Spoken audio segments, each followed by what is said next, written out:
Hey guys, welcome back to the Rebel Show with Brie Mesquit. I'm Brie Mesquit, and today is going to be a super short and sweet episode where I'm going to be talking about something I'm asked about all the time and challenged on all the time, is why the heck don't I use powder when prepping for a wax? What's your plan for tomorrow? Are you a leader or will you follow? Are you a fighter or will you cower? It's our time, take back the power. What's your plan?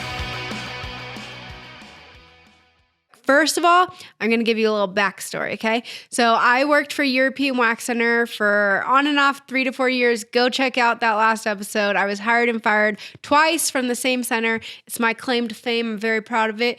I'm just kidding, but it did pay off well. So not mad about it, part of my journey. But anyways, while I was there at European Wax Center, we used so much powder to prep, you guys. Like my lungs are still probably suffering from the amount of powder. Like I guarantee there's powder in my lungs to this day. Literally at the end of the day, we had to completely clean our entire treatment room, and that was the main thing we were cleaning was powder. It ended up on all the picture frames, the countertops. It was everywhere. And that's from one shift. So when I'm telling you, I come from being used to just majorly using excessive amounts of powder, and the change from going from that to prepping with oil was a really hard one for me. So I understand those of you who are giving me a little pushback, but let me explain to you why I prefer to use pre-wax cleanser, pre-wax oil versus pre-cleansing and powdering. So when I was working at European Wax Center,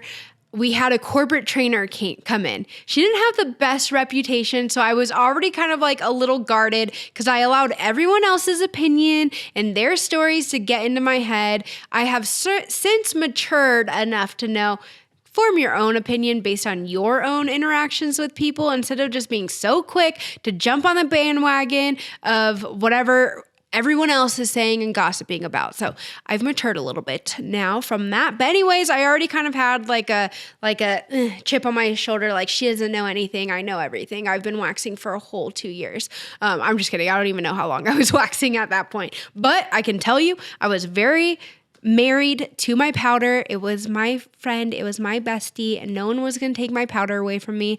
Anyway, she comes in and she is observing everyone as they're working. She's like, stop using powder. You need a pre-oil. I'm like, wait, what? So the protocol used to be pre-cleanse, pre-oil, and then powder. So that's how I was prepping clients because that's how I was taught up until this point. So she challenged me. She's like, get rid of the powder, just use oil. I'm like, you're crazy. That's not going to work. The wax is not going to want to adhere to their skin. It's going to roll off. It's like that, how are you a corporate trainer? Like this makes no sense. So I was like really giving a lot of pushback. She did some demos, and the whole time I just was just being a little brat, know-it-all, didn't want to listen to her at all. And I honestly couldn't wait for her to leave. So she leaves, and then I'm at home and I'm like, know what?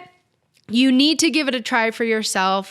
Stop being a little punk, and we're going to just test this out for ourselves. So I committed that my next shift, I was going to the entire time only do her protocol that she was telling us to do, which was pre-cleanse, pre-oil, and then wipe away any excess oil with a paper towel. I can't remember if she taught us that or if that's something I started implementing, because I was running into the issue of there being too much oil, and then the wax just did not want to adhere. So it actually ended up making things a lot more difficult for me. But once I got that down, okay, that shift, you guys, my clients' results were incredible. Their skin looked so good. The hair came out so well. It was a lot less painful, or if you guys have been following me for any amount of time, you know I hate the word painful, but it created a lot less discomfort for our clients, and their results were pretty incredible. So I committed that entire shift to doing it and putting it into practice and trying it out more because I wanted to prove her wrong at first. I'm like, see, it didn't work. It was terrible. It was great. It was awesome. And I've been doing it like that ever since. So let's kind of break down the science of why it works so well. So first, what is powder?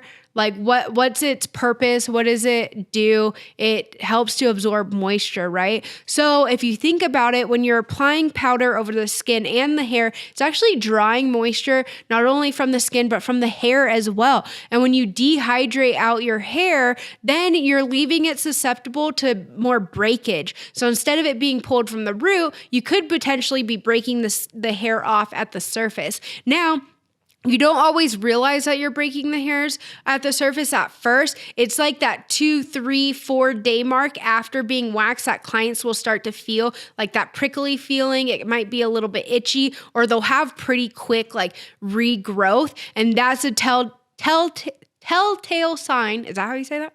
Telltale sign that you have broken the hairs, unfortunately. So it makes sense, right? If you think about it, powder absorbs moisture. So of course it's going to be dehydrating to the skin and the hair. And in order to get the best results, we really want nicely hydrated skin, nicely hydrated hair, so that we can really get a good grip and remove from the root. So with oil, it's nice because not only is it, so oil, the purpose of oil is to hydrate, so both the skin and the hair, but also to create a protective layer between the wax and your skin, so that the wax is really focusing on removing the hair rather than attaching itself to the skin. Because we're not trying, like, yes, waxing is exfoliating, but we really, in order to make it the most comfortable experience for our client, we want the least amount of like adhesion to the skin itself. We really want to be focusing on the hair and removing the hair. So once I switched over from powder to oil, I noticed a huge difference in the results, in the actual service itself when it came to the discomfort for my clients. They loved it, and it made such a difference. Now, when are some times that I may use powder? Because you still do want to have powder available in your treatment room for you when needed. So I'm not just like across the board, like against no powder, don't ever use powder. There's definitely times when powder can come in handy. So the most common times that I use powder is going to be an underarm wax on the cleanup strip. So usually it's not an issue for the first pass because I've already pre-cleansed, pre-oiled, wiped away any excess oil with a dry clean paper towel, and then I go ahead and lay my initial strip. Now, with my younger clients, sometimes they tend to perspire a little bit more. So then maybe I might need to use a little powder on the cleanup area, or maybe it's really warm. Maybe it's summertime and you're having a really hard time controlling the climate of your treatment room, and there's just no way to get around your client like perspiring. Then what I do, instead of just dumping powders directly onto the client's skin, I take 2 cotton rounds, I hold them over my trash can, and I just lightly sprinkle them, and I actually shake it out, and then I just use that cotton round and gently wipe the area. You're actually not really visibly seeing powder necessarily on the skin, but it is absorbing any of that excess moisture without applying too much powder and being super dehydrating. So that's a really common time is underarm waxing, but usually the cleanup strips and beyond. And then if you're doing facial waxing. So what my protocol for facial waxing is I will pre-cleanse and then that's it. Then I take a step back and I look at the client's skin after cleansing. I'm like, do they look oily?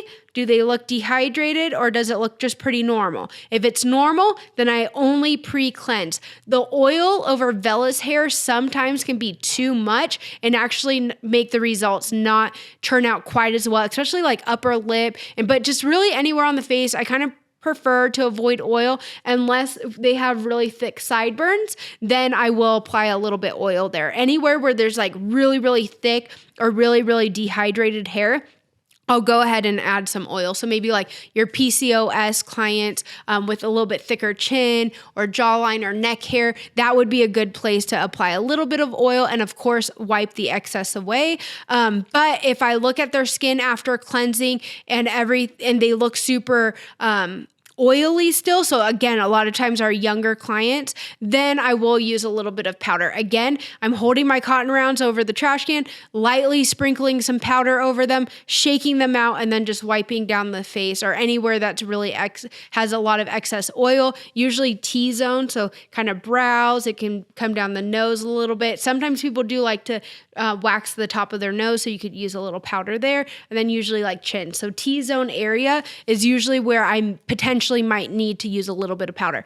The next most common spot is going to be Brazilian, but once you get to the cleanups. So it's really, really rare that you need to use powder to like prep for a Brazilian wax or bikini line, bikini full, whatever it is you're doing. But when it comes to the cleanup strips, the same thing can happen, kind of like I mentioned with underarms. They might start perspiring a little bit. Maybe your room's warm again. So all the same reasons as I mentioned for underarms. So I may potentially use a little bit of powder. Again, I'm not sprinkling directly onto the client's skin. We tend to use just way too much, and then it can really get in the way of achieving the results that you want. So again, sprinkling it over the cotton rounds, shaking it out, and then wiping the area that needs some powder. Booty strip is another spot that I might use a little bit of powder as well.